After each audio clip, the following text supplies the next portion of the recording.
दोस्तों एक एटम यानी अणु जिसको शायद आपने पहले कभी नहीं देखा होगा, वो कितना छोटा होता है, किस हद तक छोटा हो सकता है, और क्या ये अणु अपने आप में एक अल्टीमेट और ठोस पदार्थ है या फिर अणु के अंदर भी कोई दुनिया है। क्या है ये अणु और क्या है इस अणु यानी एक एटम के भीतर। अगर आप डिटेल में इसके बारे में जानना चाहते हैं तो बने रहे द नॉलेज के साथ।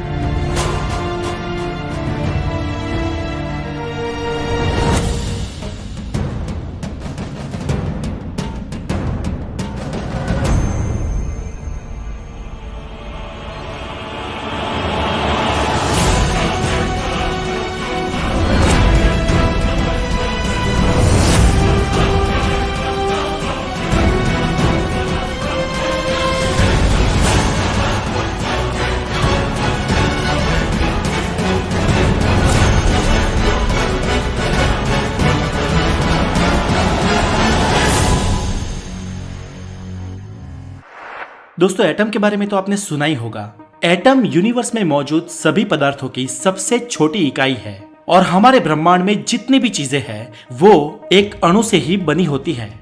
ये अणु या एटम्स तीन मुख्य पार्टिकल्स प्रोटॉन, इलेक्ट्रॉन और न्यूट्रॉन से मिलकर बने होते हैं।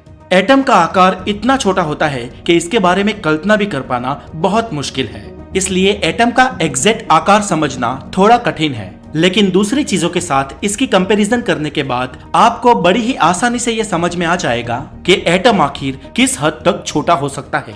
तो चले दोस्तों, आज आपको सब एटॉमिक दुनिया में ले जाते हैं और बताते हैं कि एक अणु किस हद तक छोटा हो सकता है।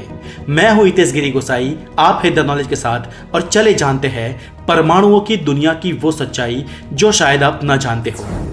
एटम का साइज जानने से पूर्व चले एटम के बारे में पहले जान लेते हैं। दोस्तों एटम एक ग्रीक शब्द है जिसका मतलब होता है कि जिसे डिवाइड नहीं किया जा सकता। इस ब्रह्मांड में मौजूद सभी चीजों का निर्माण एटम से हुआ है। आप, मैं, सारे इक्विपमेंट्स, ये पृथ्वी, सूरज, ग्रह, तारे, निहारिकाएं और पूरा का पूरा यूनिवर्स असल में एटम्स का ही समूह है। लेकिन दोस्तों पूरी दुनिया का सर्जन करने वाला एटम भी अंदर से नक्कर यानी सॉलिड नहीं होता है, बल्कि एटम के भीतर भी बहुत सारा खाली स्पेस होता है। एक एटम अपने आकार में 99.99999996% अंदर से खाली होता है। तो चले अब दोस्तों चलते हैं सब एटॉमिक स्केल की उस दुनिया में जहां मैं आज आपका परिचय एक अणु से करवाऊंगा। अगर ऑन एवरेज एक इंसान का वेट 70 किलोग्राम मान ले तो उसमें 7 ऑक्टेलियन एटम्स मौजूद होंगे। दोस्तों ऐसा माना जाता है कि हमारी पृथ्वी पर रेगिस्तान, गांव, शहर, जमीन, पहाड़ और समंदर के पानी के भीतर भी रेत के जितने कण हैं, उतने यूनिवर्स में स्टार्स हैं। लेकिन दोस्तों रेत के महज एक कण के अंदर कितने एटम है, ये बात अगर पूछी जाए तो रेत के एक कण के भीतर एटम की कुल संख्या यूनिवर्स में मौजूद टोटल स्टार या यूं कह लीजिए कि पृथ्वी के रेत के सभी कणों से बहुत बहुत ज्यादा है। और ये रेत के एक कण के भीतर के एटम्स की बात है। दोस्तों आप इस छोटी सी बात से अंदाजा लगा सकते हैं कि एक एटम कितना छोटा हो सकता है। रेत के एक छोटे से कण में 50 क्वांटिलियन एटम्स होते हैं। 50 क्वांटिलियंस यानी कि 50 के पीछे 18 जीरो। दोस्तों थियोरेटिकल कैलकुलेशन के हिसाब से लार्जेस्ट एटम का रेडियस 300 पिकोमीटर है, जो कि 0.6 नैनोमीटर के बराबर है। इसे अगर मीटर में नापे तो होगा 1.0 into 10 to the power -10 metre, यानी कि एक एटम एक मीटर का 10 अरबवां हिस्सा है। इस बात से आप ये सोच सकते हैं दोस्तों कि एक एटम किस हद तक छोटा होता है। लेकिन बात यहाँ पर खत्म नहीं होती। जब वैज्ञानिकों ने एटम की डीप स्टडी की तो उन्होंने पाया कि एटम यानी अणु ब्रह्मांड की सबसे छोटी चीज नहीं है। असल में एटम भी 3 सब एटॉमिक पार्टिकल से मिलकर बना होता है, जिसे इलेक्ट्रॉन, प्रोटॉन्स और न्यूट्रॉन्स कहा जाता है। ये तीनों सब एटॉमिक पार्टिकल्स मिलकर एक एटम बनाते हैं, जिसमें प्रोटॉन और न्यूट्रॉन एटम के न्यूक्लियर यानी कि उसके केंद्र का निर्माण करते हैं और इलेक्ट्रॉन न्यूक्लियर के चारों ओर चक्कर लगाता है। ठीक वैसे ही जैसे पृथ्वी सूरज के आसपास चक्कर लगाती है, जिसमें दोस्तों प्रोटॉन्स और न्यूट्रॉन्स लगभग सेम मास के होते हैं। जिनकी साइज होती है करीब 8.4 इंटू 10⁻⁻15 मीटर। एटम के तीसरे सब एटॉमिक पार्टिकल्स इलेक्ट्रॉन्स की बात करें तो उसका साइज स्वयं एटम से करीब 10 करोड़ गुना ज्यादा छोटा होता है। इलेक्ट्रॉन्स की साइज 1 इंटू 10⁻18 से लेकर 1.2 इंटू 10⁻15 मीटर तक होती है। और इससे भी ज्यादा इंटरेस्टिंग बात यह है दोस्तों कि एटम के भीतर के ये 3 सब एटॉमिक पार्टिकल्स प्रोटॉन, न्यूट्रॉन और इलेक्ट्रॉन ब्रह्मांड के सबसे छोटे पार्टिकल्स नहीं है। वैज्ञानिकों ने जब इन तीनों को 2 हिस्सों में डिवाइड करना चाहा तो ये भी हिस्सों में डिवाइड हुए, यानी इलेक्ट्रॉन, प्रोटॉन और न्यूट्रॉन्स भी कोई और पार्टिकल से मिलकर बने होते हैं जिनका आकार उनसे अरबों गुना ज्यादा छोटा होता है। प्रोटॉन, इलेक्ट्रॉन और न्यूट्रॉन्स जिन फंडामेंटल पार्टिकल से मिलकर बने होते हैं उन्हें कहा जाता है quarks and leptons. Proton 2 up quarks and 1 down quarks से मिलकर बना होता है, जबकि neutron 2 down quarks and 1 up quarks से मिलकर बना होता है, और इलेक्ट्रॉन उसके फंडामेंटल पार्टिकल्स लेप्टॉन से बने होते हैं।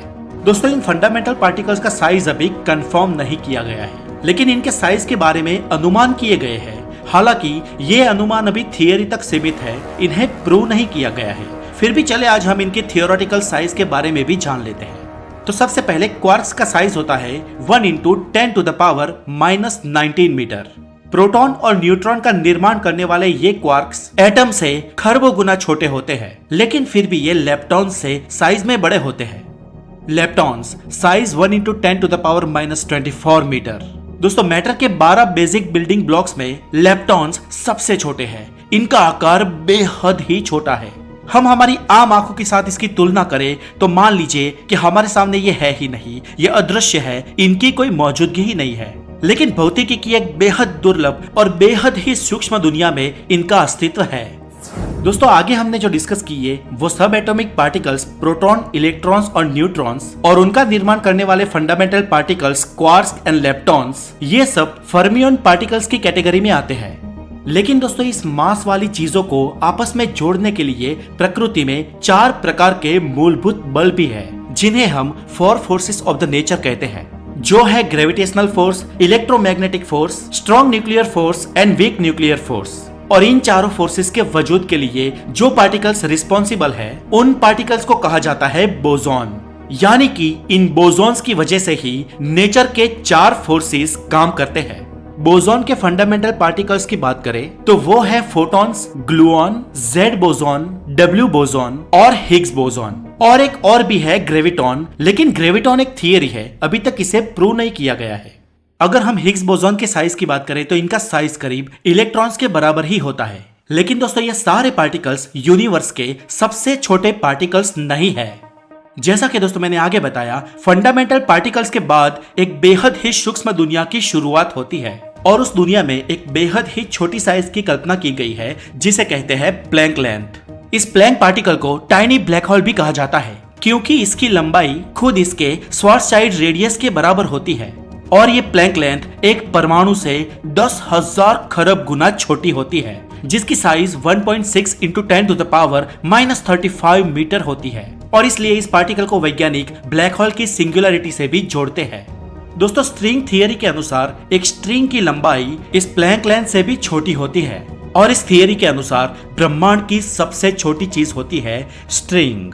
स्ट्रिंग अभी तक एक थियरी में ही कैद है, इसे प्रूव नहीं किया जा सका है, और शायद ये इतनी छोटी है कि इसे हम कभी प्रूव भी ना कर सके।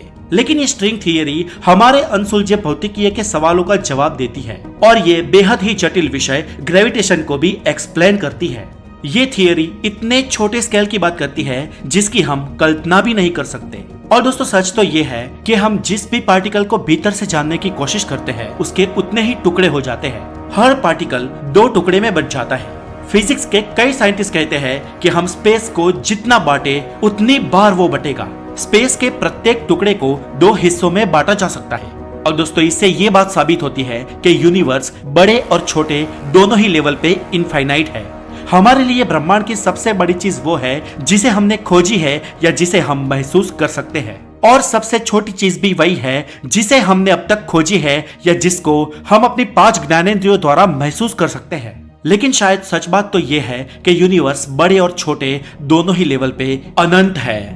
तो दोस्तों आज के लिए इतना ही। और क्वांटम फिजिक्स की स्ट्रिंग थियरी के बारे में अगर आप ज़्यादा जानना चाहते हैं तो मुझे कमेंट जरूर करें। अगर बहुत सारे कमेंट आते हैं तो जरूर मैं उस पर एक वीडियो बनाऊंगा। और क्वांटम फिजिक्स के ऊपर मैंने बनाए 3 वीडियोस आप आज ही देख सकते हैं, जिसका लिंक नीचे डिस्क्रिप्शन में दिया गया है। और अगर आप नए हैं तो द नॉलेज को जरूर सब्सक्राइब करें। अपना बहुत सारा ध्यान रखें। Have a good day, take care.